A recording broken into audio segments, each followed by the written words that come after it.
ಕಾಡಿನಲ್ಲಿ ಬದುಕುವ ತಪಸ್ವಿಯೊಬ್ಬ ನಾಡಿನಲ್ಲಿ ಬದುಕುವ ಶ್ರೀಮಂತನಿಗೋ ರಾಜನಿಗೋ ಒಂದು ಮಾತು ಹೇಳ್ತಾನೆ. ನಾವು ಕಾಡಿನಲ್ಲಿದ್ದೀವಿ, ನಾವು ಸಿಕ್ಕಿದ್ದನ್ನು ತಿನ್ನುತ್ತೀವಿ ಗಡ್ಡೆಗೆಣಸುಗಳನ್ನು, ಮರದ ತೊಗಟೆಯನ್ನೇ ಬಟ್ಟೆಯನ್ನಾಗಿಸಿಕೊಂಡು ಉಡುತ್ತೀವಿ, ನಾವು ಸಂತೋಷವಾಗಿದ್ದೀವಿ. ಇನ್ನು ನೀನು, ನಿನ್ನಲ್ಲಿ ಬೇಕಷ್ಟು ಹಣ ಇದೆ, ಅದರಿಂದ ಬೇಕಾದ್ದನ್ನೆಲ್ಲ ಅನುಕೂಲಗಳನ್ನು ಸೌಕರ್ಯಗಳನ್ನು ನಿರ್ಮಿಸಿಕೊಳ್ತಿ, ಬೇಕಾದ ವಸ್ತುಗಳನ್ನು ಒದಗಿಸಿಕೊಳ್ತಿ, ಅವುಗಳನ್ನು ಉಪಭೋಗಿಸ್ತಿ, ನೀನೂ ಸಂತೋಷವಾಗಿದೆಯಾ? ನಮ್ಮ ಸಂತೋಷಕ್ಕೂ ನಿನ್ನ ಸಂತೋಷಕ್ಕೂ ಏನಾದರೂ ವ್ಯತ್ಯಾಸ ಇದೆಯಾ? ನೀನು ರೇಷ್ಮೆಯ ಬಟ್ಟೆ ತೊಟ್ಟು ಉಡುವ ಸಂತೋಷ ನಮಗೆ ಮರದ ತೊಗಟೆ ಬಟ್ಟೆ ಉಟ್ಟಾಗ ಸಿಕ್ಕಿದೆಯಲ್ಲ, ಸಂತೋಷದಲ್ಲೇನಾದರೂ ವ್ಯತ್ಯಾಸ ಇದೆಯಾ ಅಂದರೆ ಇಲ್ಲ, ಎರಡು ಸಂತೋಷವು ಒಂದೇ ತರಹ.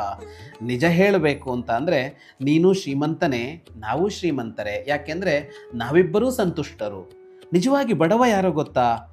ಯಾರಿಗೆ ಆಸೆ ಅನ್ನೋದು ತುಂಬಿಕೊಂಡಿದೆಯೋ ಅವನು ಬಡವ. ಉಳಿದಂತೆ ಏನಿದೆ ಏನಿಲ್ಲ ಅನ್ನೋದರ ಮೇಲೆ ಯಾರು ಬಡವ ಅನ್ನೋದು ತೀರ್ಮಾನ ಆಗೋದಿಲ್ಲ. ಹಾಗಾಗಿ ಮನಸ್ಸು ವಿಶಾಲವಾಗಿದ್ದರೆ, ಮನಸ್ಸು ಸಂತುಷ್ಟವಾಗಿದ್ದರೆ, ಅವನಲ್ಲಿ ಏನಿದೆ ಏನಿಲ್ಲ ಅನ್ನೋದರ ಲೆಕ್ಕವಿರೋದಿಲ್ಲ, ಅವನು ಶ್ರೀಮಂತ ಅಂತಲೇ ಅನ್ನಿಸಿಕೊಳ್ತಾನೆ. ವಯಮಿಹ ಪರಿತುಷ್ಟ ವಲ್ಕಲೈಸ್ತ್ವಂ ಚ ಲಕ್ಷ್ಮ್ಯ ಸಮಹ್ಯ ಪರಿತೋಷೋ ನಿರ್ವಿಶೇಷೋ ವಿಶೇಷಃ ಸಹಿ ಭವತಿ ದರಿದ್ರೋ ಯಸ್ಯ ತೃಷ್ಣಾ ವಿಶಾಲ ಮನಸ್ಸಿ ಚ ಪರಿತುಷ್ಟೇ ಕೋರ್ಥವಾನ್ ಕೋ ದರಿದ್ರಃ. ಶುಭಂ ಭೂಯಾತ್.